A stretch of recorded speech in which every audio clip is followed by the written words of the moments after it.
নমস্কার বন্ধুরা, আজের পেঁপে আলুর একটা সিম্পল রেসিপি নিয়ে এসেছি। এটা করতে বেশি টাইম লাগে না।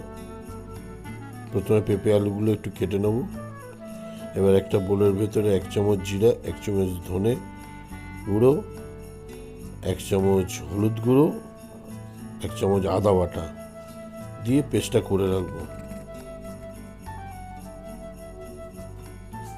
জল দিয়ে গুলে পেস্টটা তৈরি করে সুন্দরভাবে রেখে দেবো। আর কড়াই গরম করে তাতে তেল দেবো। গরম হয়ে গেলে 2টো তেজপাতা, 1 চামচ জিরে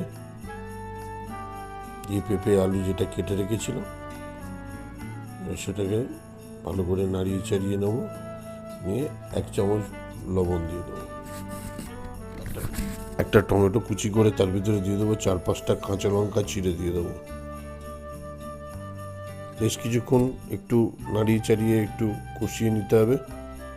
দিয়ে মশলাটা এবার দিয়ে দেবো। বেশি ভাজার দরকার নেই। আলু পেঁপেটা হালকা রান্না হবে। ভালো করে কষাতে হবে। দিয়ে অল্প একটু জল দেবো। দিয়ে আবার একটু নাড়িয়ে চাড়িয়ে কিছুক্ষণ পরে জল দিয়ে দেবো। এটা বেশি ঝোল হবে না, একটু গায়ে মাখা মাখা হলে ভালোই লাগবে। দেখবেন পেঁপে আলু সেদ্ধ হয়ে এসেছে কিনা। হয়ে গেলে 1 চামচ ঘি আর 1 চামচ গরম মশলা তাতে দিয়ে নাড়িয়ে চাড়িয়ে একটু ঝোলটা টেনে এলে নামিয়ে দেবেন। জাস্ট কিচ্ছু লাগে না, খুব কম সময়ের ভিতরে তৈরি হয়ে যায়। আপনারাও করে খেয়ে দেখতে পারেন। খুব সুন্দর একটা রেসিপি।